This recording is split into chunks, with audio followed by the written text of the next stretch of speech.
3. You're welcome. My name is Matthew, and I'm a volunteer at Morrill Mountain. I know a lot about hydration. I know a lot about water, and I'm going to be giving you a speech about water today. So I'm just going to read a couple quick statistics to put into perspective how much water is really on this planet and how much we need it.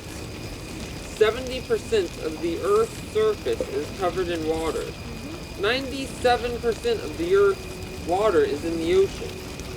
At least 50% of oxygen comes from the world's oceans. That's why we have to take care of our oceans.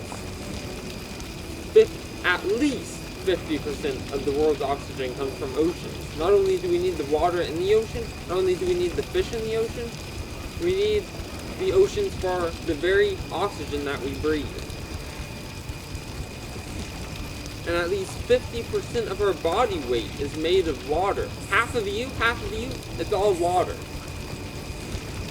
The average person consumes 182,000 gallons of water per year. Just some absolutely insane statistics that completely surprised me when I looked them up. But you don't just get water, you don't just hydrate by drinking water, by drinking juice. You can also just eat an apple and that hydrates you. You hear a lot of the times people say you're supposed to drink 8 cups of water a day. I don't think many people really drink 8 cups of water a day. I know I do. I don't think a lot of people do. My sister definitely doesn't. But you don't realize it, but you actually are consuming that much water every single day. Because you're eating apples, you're eating, let's say, all kinds of fruit, you're eating meat that has water in it. But it's very easy to get dehydrated in the summer, and a lot of you don't realize this. It's also very easy to get dehydrated in the winter. We all hear stories about people at summer camp passing out in the lines, waiting for food to be served, and for the United States pledge to be over. I've seen a person in front of me collapse in line waiting for their food from dehydration. It's very real, it's very dangerous, and it's dangerous in winter, not because it's more likely, but because it is incredibly easy to get dehydrated. You're not realizing you're sweating. You're not sweating, so you're probably not thinking about drinking water. A big reason we think about drinking water is because of our sweat. Like right now, I'm not really sweating. I'm not thinking about drinking. But the best way to prevent you from being dehydrated, to not be dehydrated is to prevent you from being dehydrated. Dehydration prevention is the biggest thing and way you stay undehydrated. My grammar, undehydrated, but it's very important to stay undehydrated. I want to say it right now, undehydrated, because if you're going out into the world, if you're going out, let's say on a camping trip. I go on camping trips all the time. I don't think to drink water before I go on the camping trip, because I usually come out of camping trips more hydrated than I usually go into them. That's a bad thing. Don't pull a Matthew. Go be hydrated when you're going out onto your camping trip. You need to be hydrated 2 days. That's the statistic. 2 days before you go out on your camping trip. You need to be preparing for your camping trip by drinking water. And so many people take water for granted. We get it from our faucets. We have an endless supply of water pretty much. Thousands of people in Africa and third world countries in Asia, all over the world, they have to go out, hike a mile, 2 miles every single day to get water. And not just in third world countries. There's people during hurricanes and floods in the USA, the greatest country in the world, some people say, that they have to hike 3 miles to get bottles of water to survive during the day, during a hurricane, because of supply chain issues. So many people take it for granted. So when you feel you're dehydrated, you should just go check your pee. That sounds like a really gross thing to say, but if your pee is dark yellow, that's probably a sign that you are dehydrated. And dehydration isn't something you get hospitalized for all the time. How many of you get headaches? I know. How many of you in your families get headaches? How many people in your families? a lot of people get headaches. And a big cause of headaches is dehydration, not drinking enough water.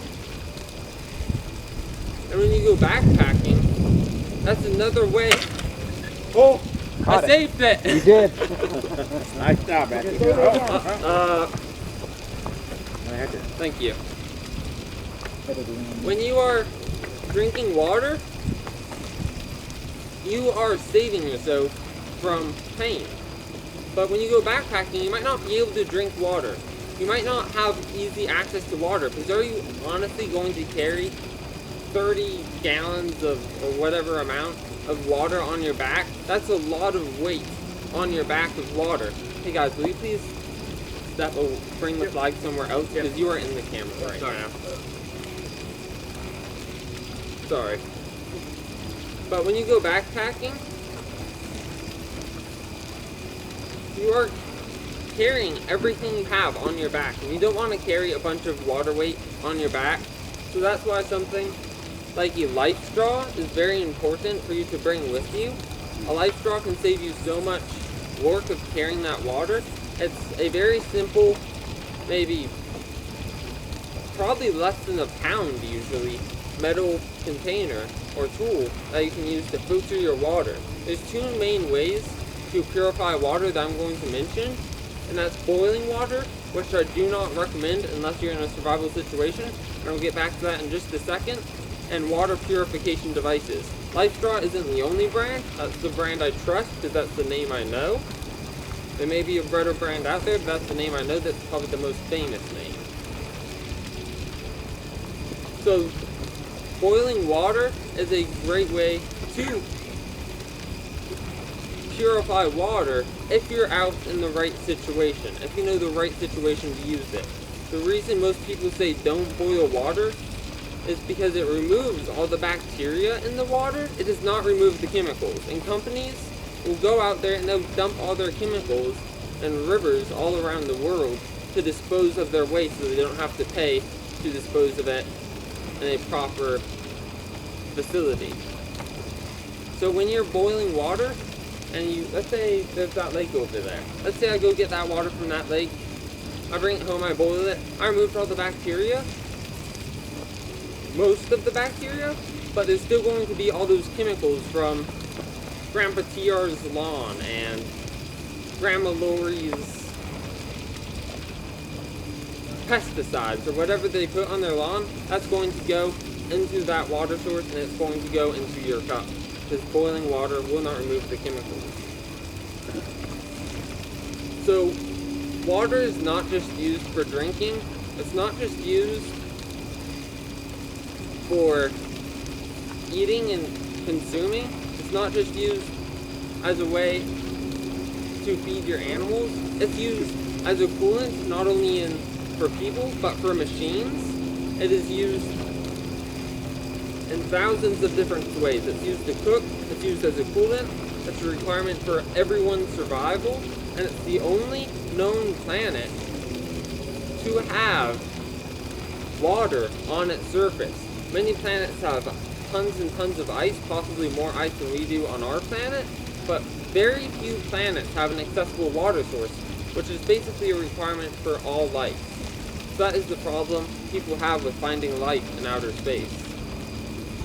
But that is going to conclude my presentation. I hope you all enjoyed, and I'll see you all next time. Bye, guys.